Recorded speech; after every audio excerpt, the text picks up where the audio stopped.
Morning. Today is 30th of March and I welcome you all at the Hindu newspaper analysis discussion. So guys, in the today's video, we are going to discuss entire analysis of Hindu newspaper along with the articles, their background, as well as if there is any way forward, that also we are going to take. And I would like to tell you that you can download this session, this notes of this session from our Telegram channel. Link for Telegram channel is given in description box in YouTube. Now, starting up and first of all, let's see overview of the newspaper so that we can understand that which type of articles are actually important in today's newspaper. So first article, Karnataka elections on May 10, results on May 13. Fine, High Court acquits all four accused in 2008 Jaipur blast case. Nothing important has been given in this particular article vis-a-vis the exam is concerned. So no need to go too much in detail here. Fine. Then further moving on guys in this particular direction. After that moving on, the political articles, regional issues have largely been given, advertisements and all such things. So there is nothing important and relevant contained in the pages before the editorial section. So directly we'll jump to editorial page. And one more thing guys, if you have some different edition of Hindu newspaper, okay, usually the regional section doesn't contains much of relevant substance for our exam. Now first article, human life above all. So this article talks about the opposition to right to health in Rajasthan. We'll take this article. India's DPI catching the next wave. We'll see this article with respect to exam. Then a hard hand response that strikes at the root of rights. We'll see this article. What is ESMA and all such kind of things. We'll take it. Then India needs public policy education. Now, this particular article talks about, it's a very good article talking about the need of public policy education. Okay, we'll take this article. Then further, challenge, national challenge. So guys, the article is a political article. Okay, no need to go too much in detail in this particular article. No arrest or convictions in Tamil Nadu for custody deaths in recent years. Fine. Then text and context page, understanding the Russia-Belarus nexus. We'll take this article with respect to examination. Then further moving on, how to manage India's solar PV waste problem. Okay, so again we'll see this particular article with respect to the examination. Then further moving to the text and context. So it is a bibliography article where they take certain books and their premise is discussed. Now the article talking about how caste discrimination permeates the language of meritocracy in campus. So the article is talking about that many number of times it has happened.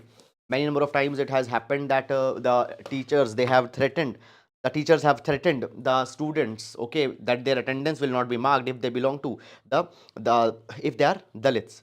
So this is something that is being talked about, but the article guys doesn't contains much of exam relevant substance. Fine, so no need to go too much in detail in this particular article. Then further moving on, after that Supreme Court slams silence of state on vicious circle of hate against minorities. Okay, so guys, this issue is going on that basically from so many of the months and even years that minorities are being targeted. So that particular thing has been, or that cognizance have been taken by Supreme Court also. But again, much concrete thing has not come out of that. Then further moving on, India is indeed the mother of democracy, says Modi, citing Mahabharat Vedas. Okay. Then further guys, moving on, PFI tells UAPA tribunal it helped people.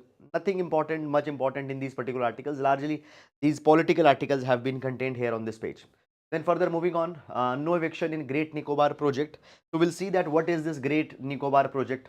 Okay. Then further moving on. After that, guys, we come to the world page. China threatens retaliation if Tsai and McCarthy meet. Okay, so guys, here we see this particular thing that as Taiwan is going to near to US, so China is not very comfortable with that because China's one China principle states this particular thing that the Taiwan is not an independent sovereign nation. Taiwan is indeed the part of a China. Okay, and one day the mainland China will ensure that the Taiwan is integrated within the China. So often the China is not very much often the China is not very much comfortable when the Taiwan and US relations brew. So in this particular capacity, China has threatened. Thereafter that, moving on, Netanyahu Biden exchange frosty words over legal overhaul. Fine. Then guys, moving on, SEBI pushes norms to ensure better disclosure. Fine, we'll see that what these disclosure norms are all about. No charge on normal UPI payment, NPCI. So guys, there was basically it is being said earlier, the PPI wallets. Okay, so basically earlier it was there that 1.1% charge will be there, but that particular thing has been clarified that it has been clarified that the people to people transfers etc. will not be charged. Then further, after that, trade deficit with China, $71 billion. You are not required to track, fine, that month by month what is the trade deficit, what is inflation. You need to know the state of Indian economy, but month by month data are not very much needed. Then further we come to then the sports page. So this is guys the overview of entire newspaper. And now let's discuss all relevant articles in today's newspaper one by one. Okay, so in every class, guys, we start with a GS quotation that can be used to complement our answers in exam. So today we'll take quotation from Albert Schweitzer. Albert Schweitzer says, ethics is the activity of man directed to secure the inner perfection of his personality. Okay, so what is ethics? Ethics is one's pursuit, ethics is one's action so that a person can achieve inner perfection. Inner perfection. And when inner perfection will be there, inner perfection will be there when a person's value systems are aligned, a person's actions are aligned with the value system. So this is all ethics. You can use this particular quotation, this idea in GS paper number 4, ethics, integrity and aptitude. Now, taking up the first article. Understanding the Russia-Belarus nexus. Okay. Now we'll see this particular article with respect to GS paper number 2, international affairs. Now guys, what actually has happened? So here we can see this particular thing. Let's see, first of all, Russia-Ukraine war is going on and more than 1 year has happened since Russia-Ukraine war started. In this thing, since this 1 year, there are a kind of a division that has happened in the world. On one hand, there is the Western world, which is led by US. On another hand, there is China, which is on another hand, there is Russia, which is supported by China. Now, in this capacity, guys, both the blocks are looking for allies. So recently, what actually has happened? Russia has declared. So recently, Russia has declared that they are going to deploy the tactical nuclear weapons in Belarus. Tactical nuclear weapons in Belarus. What are the tactical nuclear weapons? So they are the small nuclear warheads that are used on the battlefield for the limited strikes. So right now, the Russia-Ukraine war is going on, and when we talk about the position of Belarus, Belarus lies between Russia and Ukraine. So it can be used to further, it can be these tactical nuclear warheads that are being deployed, they can be used by the Russia in this particular war. So this is something that has happened. Now Russia justifies this particular decision of deploying the tactical warheads in Belarus by many reasons.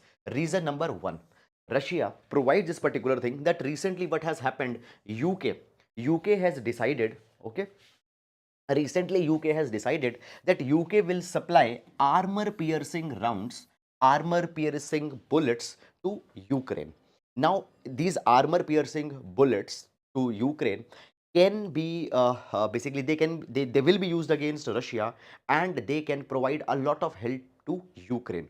Moreover, these particular bullets will also be containing the depleted uranium. Okay, and these depleted uranium ammunitions can basically can help to neutralize the tanks of Russia. So Ukraine has got a significant help. Moreover, according to UNEP, that is United Nations Environment Program, it is being said that these arm piercing or the ammunitions containing the depleted uranium, they are chemically and radiologically toxic heavy metal. They should not be used, but UK is supplying these kind of ammunitions to Ukraine. So Russia says that we also need to protect our interest. We also need to we also need to protect our interests. So therefore, they are deploying the tactical warheads in Belarus. Second thing, guys, that has been provided here is that the control of these tactical nuclear warheads will be in the hand of Russia. So Belarus will not have a control on that. Now, what has happened? USA has exactly used the same words. USA has deployed their missiles in many countries such as the Turkey, and they say okay, that we have the control. So Russia says that okay, we'll deploy, but we will have control. So they are going on this particular direction. Moreover, Russia also says this particular thing that right now there is no arm control agreement between US and Russia on the tactical nuclear weapons. And as there is no such agreement, we are not violating any international law. Moreover, there is a new START treaty that was there between USA and Russia.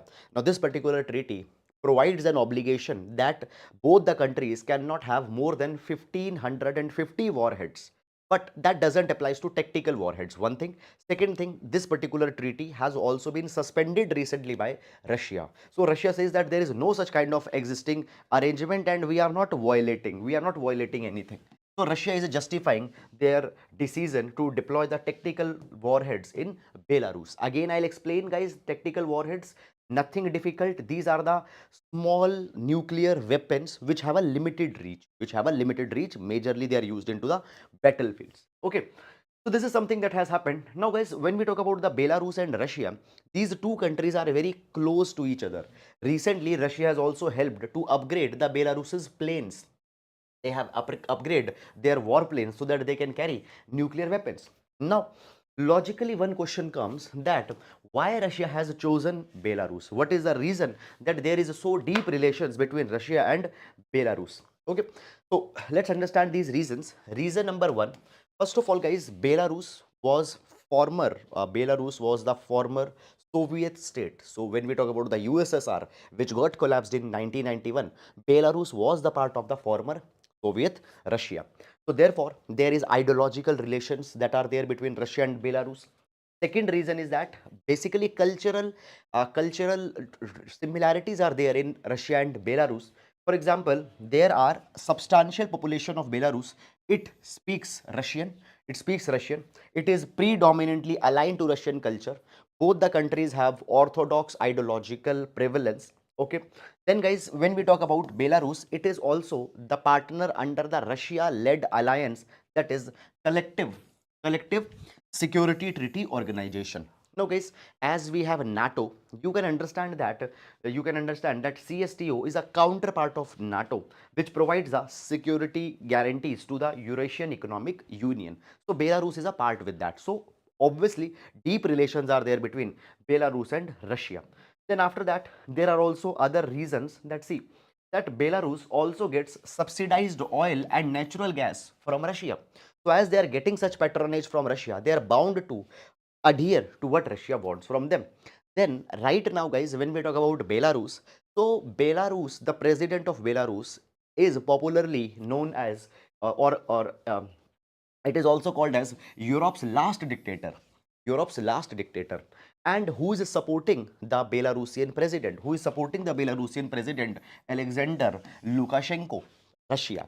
So the president is supported by Russia. So therefore, obviously, he will adhere to what Russia wants from them. Russia wants them to deploy tactical nuclear warheads. They will do that particular thing because of this political patronage that is being given.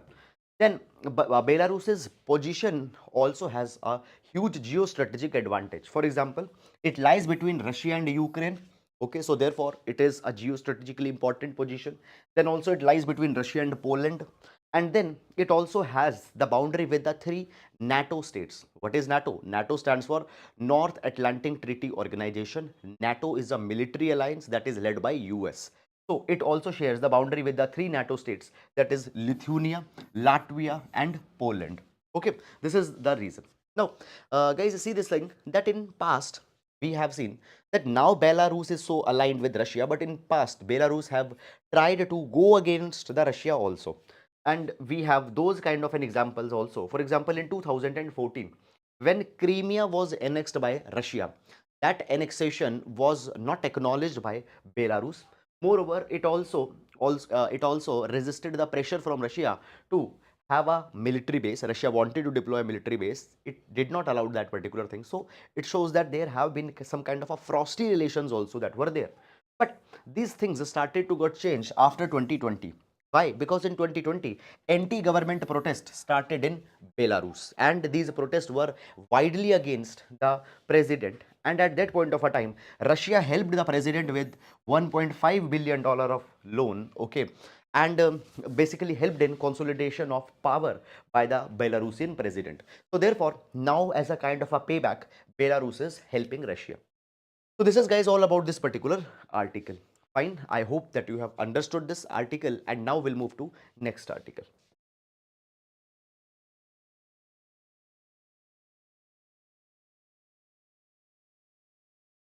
How to manage India's solar photovoltaic cell waste problem.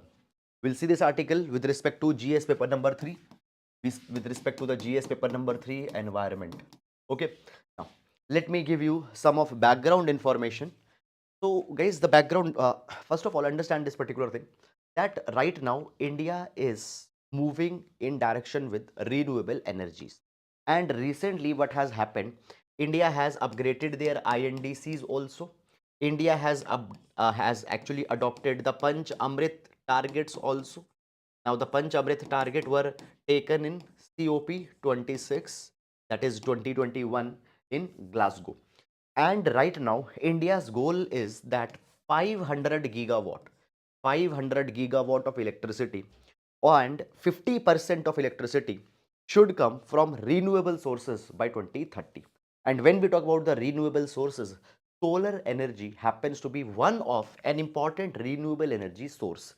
India is also the founding member of ISA, International Solar Alliance, which was jointly founded by India and France after the 2015 Paris Agreement. So India right now is moving forward very aggressively towards the solar energies. This is good thing, environmentally sensitive, but it is leading to one problem. The problem is that when these solar modules will reach to the end of their life, let's say after 10 years, let's say after 15 years, then there will be a very big e-waste problem that will begin. E-waste problem, how to manage that electric waste. Even today, India is not able to handle its e-waste because the waste processing is largely in the informal sector. So this is going to be a very big challenge, and this angle is being discussed in this particular article here. So now let's discuss it.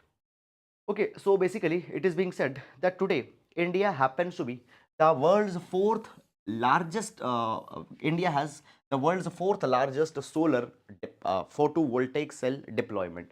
Right now, the installed solar capacity in India is around 62 gigawatt, and this is the data of November 2022. Fine. Now we have 62 gigawatt worth of solar energy. It will also lead to a lot of solar PV waste in the coming years. Now it has been said that as per a report by International Renewable Energy Agency, it is being said that India can generate 50,000 to 3,25,000 ton of PV photovoltaic cell waste by 2030, and this will keep on increasing. It will go to around 4 million ton by 2050. So a huge solar PV cell waste will be generated by India. Now when we talk about the photovoltaic cells that are used into the solar panels, they are largely made by crystalline silicon. And when these solar panels come to the end of their life after 10 or 15 years, what can be done? Some portions, now suppose this is a solar panel. This is a solar panel. You might have seen those dark blue color solar panels. So some portions of these particular frames can be extracted and can be sold as a scrap. The junctions, cables, they can be recycled. Okay. Glass laminate, that glass laminate that is above the solar panel, it can also be recycled. But most of other things, they are simply disposed as a general waste. Then the informal waste collectors take that, and they are not able to dispose it in a proper or in an environment sensitive way, and then it becomes a very big problem. Moreover, some of the metals or some of the items that are extracted from these PV modules, they are extracted in not much environment sensitive way. For example, silicon and silver. Silicon and silver can be extracted by burning the module in cement furnace. But burning it often leads to a very big problem. For example, burning releases sulfur dioxide, hydrogen fluoride, hydrogen cyanide, and they are very dangerous, poisonous gases. So it depletes the environment. Moreover, many number of times these wastages, e-waste is dumped into the landfill. That also releases the heavy metal, heavy chemicals in soil. It depletes the soil. Many number of times these heavy metals and chemicals, they can also reach to the groundwater table. There it can poison the entire groundwater. So these are all the problems that we have. Now we need to identify we need to identify that what are the gaps by which the solar waste management is not happening effectively, and we need to then tackle that. So what are the gaps? Number one, guys, number one, what has happened, photovoltaic cell waste is classified as other e-waste. Okay, now understand this particular thing, that when we talk about the PV waste, it happens to be more hazardous, it happens to be toxic. What needs to be done? There needs to be provisions or specific policy needs to be brought for PV waste treatment, how they need to be treated, what are the ways in which they can be disposed. There needs to be a standard operating procedure that needs to be defined. Okay, moreover, there also needs to be a central insurance or a regulatory body which will ensure that these guidelines are being followed, and if there is a financial loss incurred in waste collection as well as treatment, then that is also to be compensated. Then second thing is there that is being provided is that basically the waste generated from PV module has been classified as hazardous waste, but many number of times the informal waste collectors, when they're collecting it, they don't wear proper gear, they don't wear glasses, they don't have gloves, many protective gears they don't have. So what needs to be done? So sensitization about the hazardous nature needs to be is needed to be spread out. Awareness programs needed to be, they are needed to be designed. Okay, and people need to be educated that how harmful or how dangerous they are. Then also we need to ensure that we have domestic waste recycling technologies in place. Okay, so in the times to come, as the solar waste is going to increase, we need to have these particular recycling facilities also in India. So this is, guys, all about this particular article, that these are the things that we need to focus upon. So guys, I hope that you have understood this entire issue, and now we'll be moving to the next article. No eviction for Great Nicobar project. No eviction for Great Nicobar project. So guys, what has happened from the past few months, this Great Nicobar project is there in news. So let's understand that what do we understand by what is this Great Nicobar project, and then we'll be coming on this particular article. Okay, so basically what happened, Ministry of Environment, Forest and Climate Change, they had actually given a clearance to multi-crore 72,000 crore rupees developmental project on the Great Nicobar Island. Now guys, when we talk about the Great Nicobar Island, they hold a very basically they are they are strategically very important for India. Okay, and moreover there are many tribals that are living onto the Great Nicobar Island. Fine. So basically Niti Aayog has proposed that we need to move towards the developmental plan for the Nicobar Islands. So therefore now the project has been cleared. Now as a part of the 72,000 crore rupees proposal, what will be done? There will be a greenfield city that will be developed. It will have international container transshipment terminal.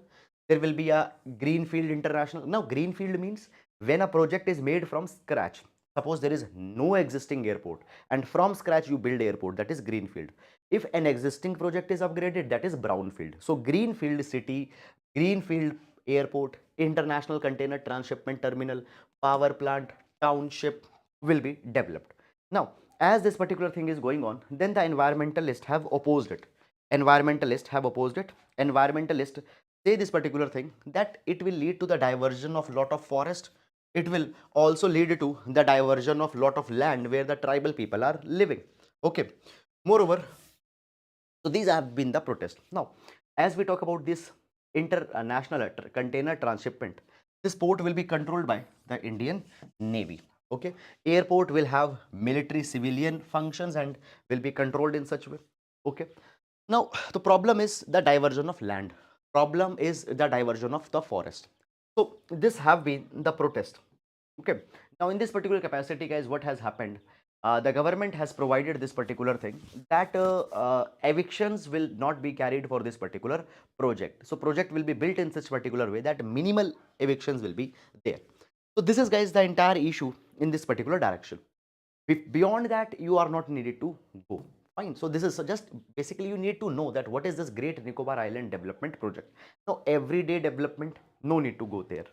Fine. So that is all guys about it. Fine. I hope that you have understood it. And now moving to the next article. Before that, let's take, if you have some of the doubts. Okay, there is one comment that we should switch to Indian Express rather than the Hindu newspaper. But guys, understand this thing that newspapers are hardly, basically, if there is a relevant news, it will be reported in both the Hindu as well as Indian Express. Okay, reports, the coverage will not be different.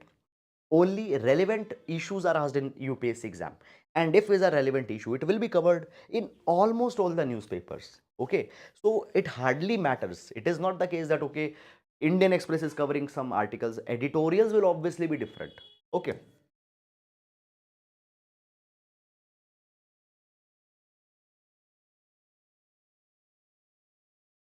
fine.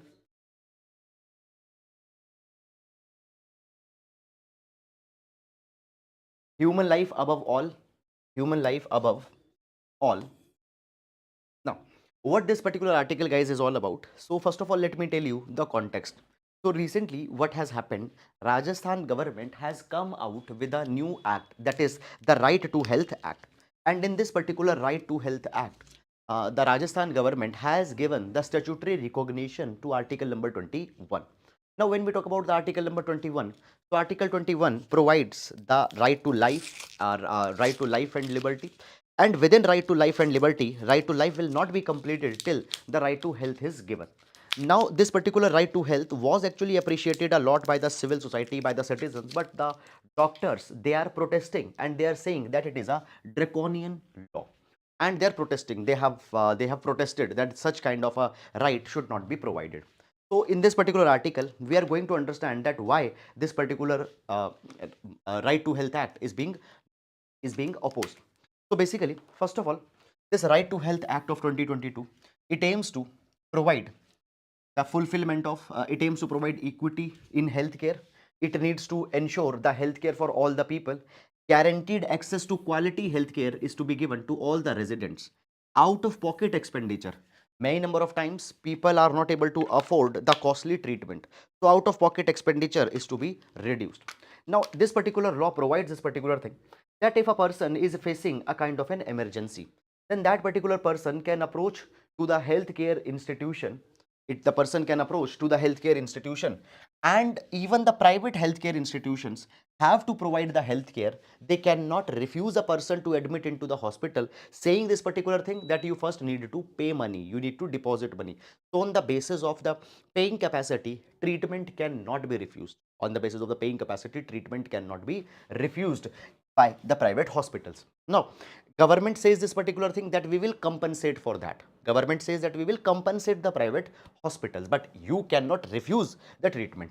Now here the private hospitals, doctors, they say this particular thing that there are the trust gaps.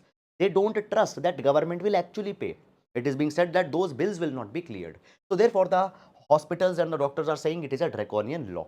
They also say this particular thing. They also say this particular thing that basically ensuring the right to health is a government's responsibility, and government needs to be the sole provider of right to health.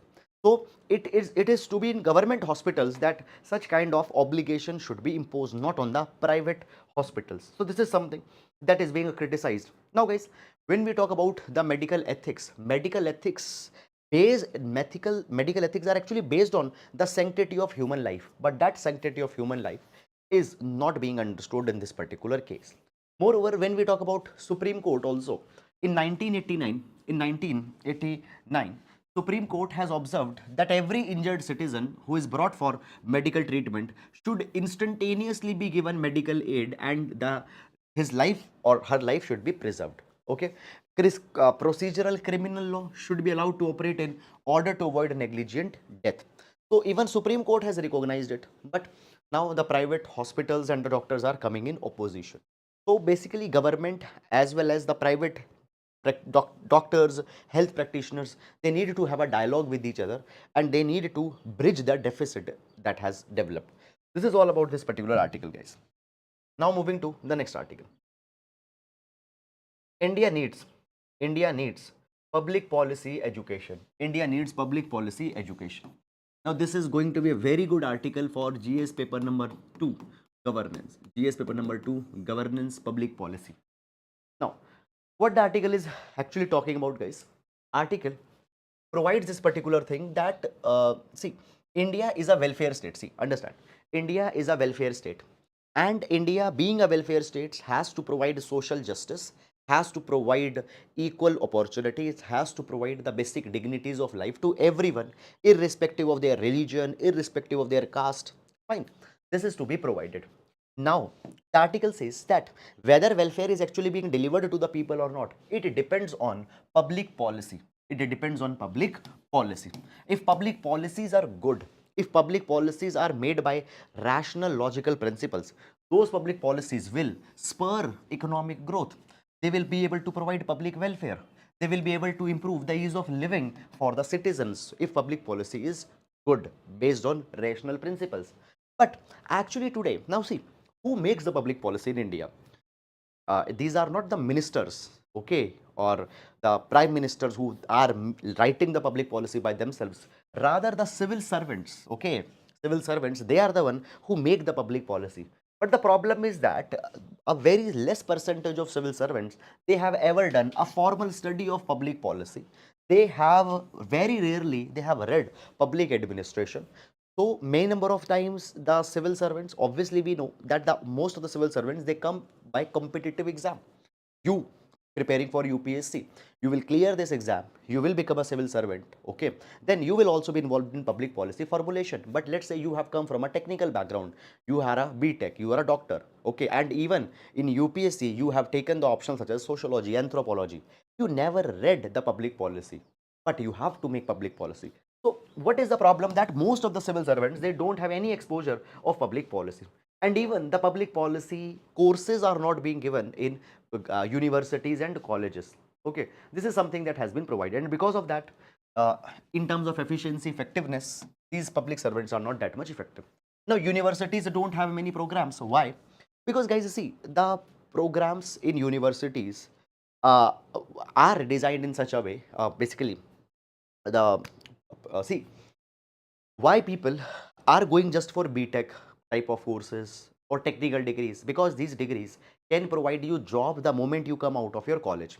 But you understand that if a person is reading public policy in the government university, then only option that particular person will have is to go for government job. But government jobs can be cleared only after the competitive exam. So even if I have taken the diploma or I have taken a degree in public policy, I have to still clear the examination. Okay, moreover, when we talk about the private sector, in private sector there is no scope for public policy. Okay, so people, what they do, they prefer technical degrees so that they immediately can get placement in private sector. So therefore, the students are not opting for the courses in public policy. Reason is that the jobs are not available, limited opportunities are there, and because students are not opting, even government universities or other universities are not offering the courses in public policy. So neither there is incentive for university nor there is incentive for student. So courses on public policy are missing. Now there are some suggestions that have been given, and actually these are wonderful suggestions. Suggestion number one, it is being said that in UPSC, the public policy or public management should be added as an additional paper. Either it can be made as an optional subject or as an additional paper. For example, ethics is an additional paper. In a way, public management as an additional paper should be added. Now, what will happen by this particular thing? The civil servants who will be clearing the exam, obviously they will be reading public policy. And if they have read public policy, when they come in service, they will be able to draft effective public policies. Moreover, it is being said that 5 lakh candidates appear for UPSC civil service exam every year. And if public policy is a compulsory subject in UPSC, then guys, what will happen in undergraduation, post-graduation students, they will take public policy as an option, as a course in their college. Why? Because then it will help them in UPSC examination. So that will give the incentive for universities to add the course on public policy. Moreover, guys, see, yes, this is true fact that most of the people who prepare for UPSC examination, they don't clear it. Most of the people don't clear it. But the article is talking about that. See, let's say most of them don't clear, but if they read public policy, they will become a better citizen. They will develop a better understanding on public issue. Okay, so this is something that has been provided in this particular direction. Okay.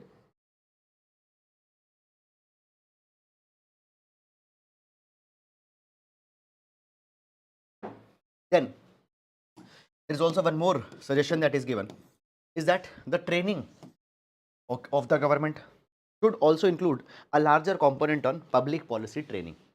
So these are certain things that should be focused upon. So guys, I hope that you have understood it. And now moving to the next article.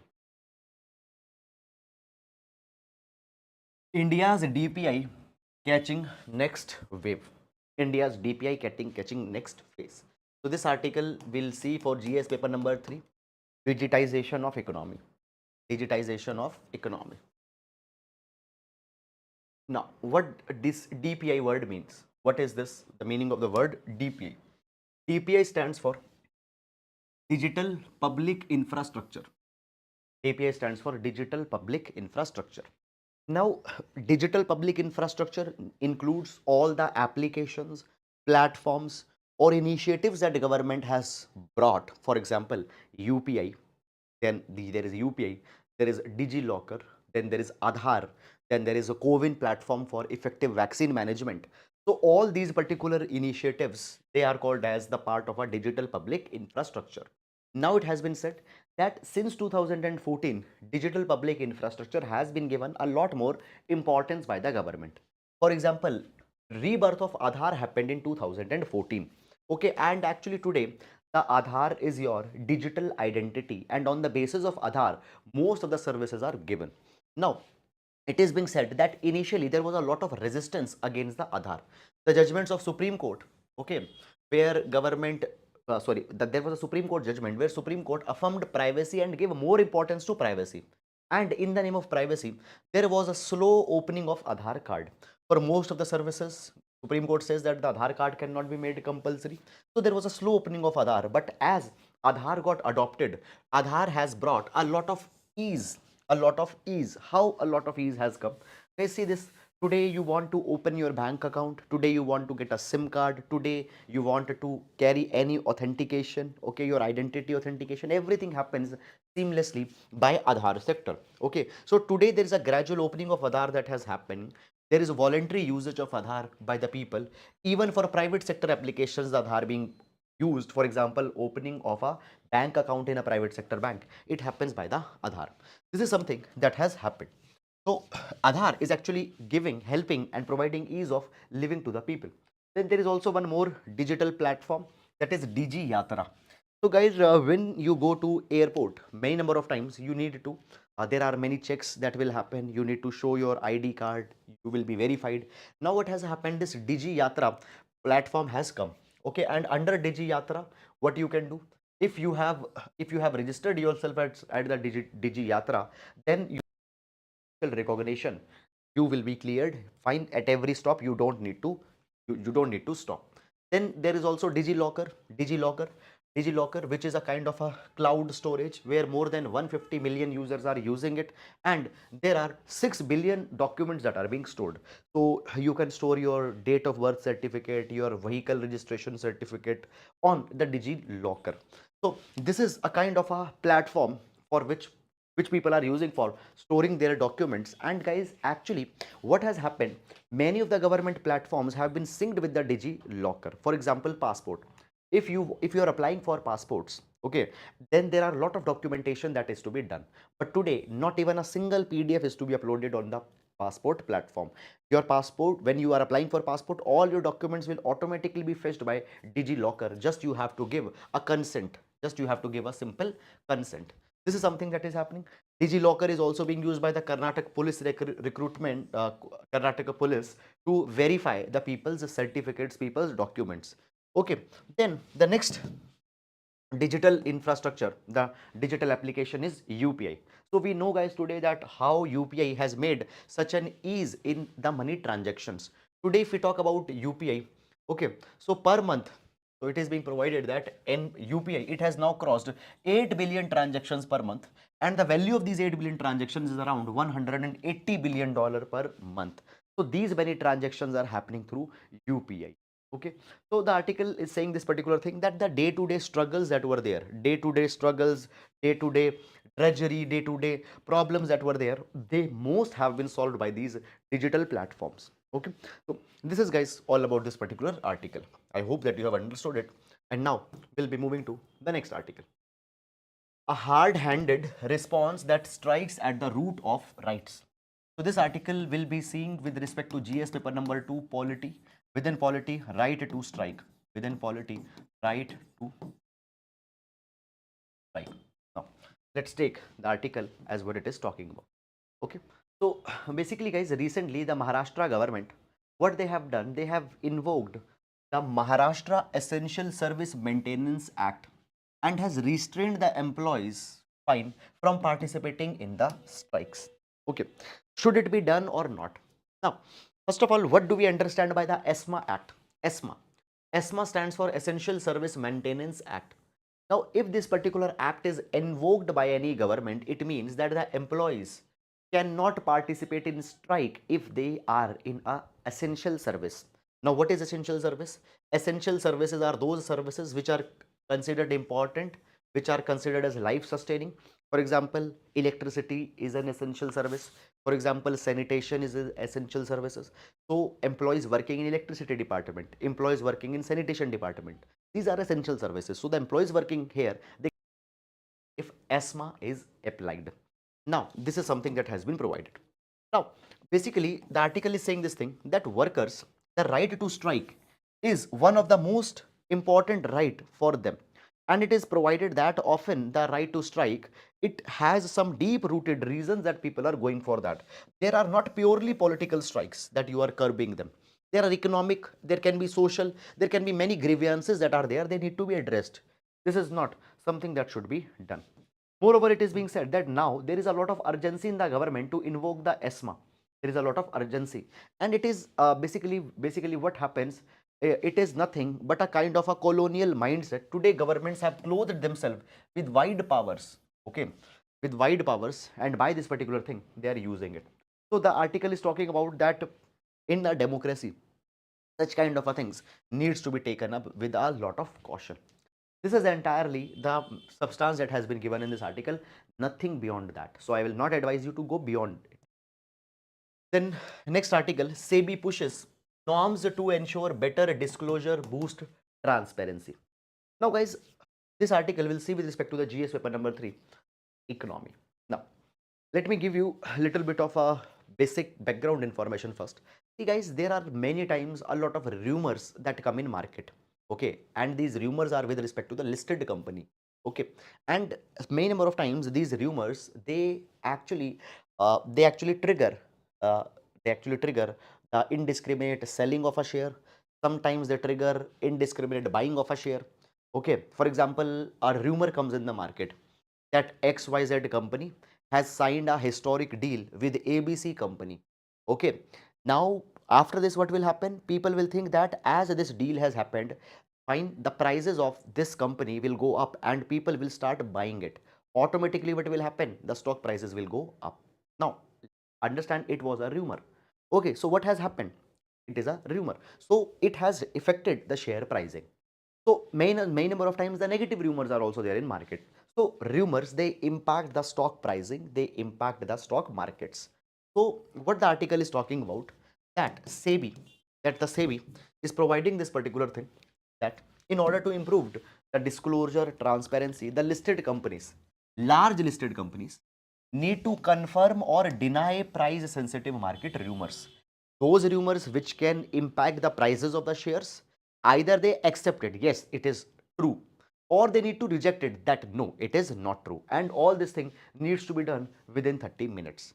This obligation SEBI is imposing onto the large listed companies. Listed companies are those companies whose shares are being traded onto the share market. Let's say National Stock Exchange, or such kind of other stock markets. So the SEBI has said that it will be made mandatory for top 100 listed companies. Now, top 100 listed companies are the ones who are top 100 in terms of their market capitalization. So for top 100 companies, they have to follow it. Okay, and it will come in effect from October 1 this year. And top 250 companies, okay, they need to follow it, or they need to adhere to this norm by April 1, 2024. Now these dates are not important, just the message is important here. Okay, so this is guys all about this particular development. Fine, and now we'll be moving to the next article. mains practice question for today. So questions, India is expected to become one of the top 5 leading photovoltaic waste producer worldwide by 2050. Discuss how it is the right time for India to install clear policy directives, well-established recycling strategy and greater collaboration. We'll see this particular article with respect to the GS paper number 3. It will be a 10 marker question. Fine. So that is all guys about this particular session. I hope guys that you have understood it. So with this we come to an end to the today's newspaper analysis. And guys, if you have liked the session, please do hit the like button. Please do subscribe to the channel and please do share this initiative with your friends. So that is all guys for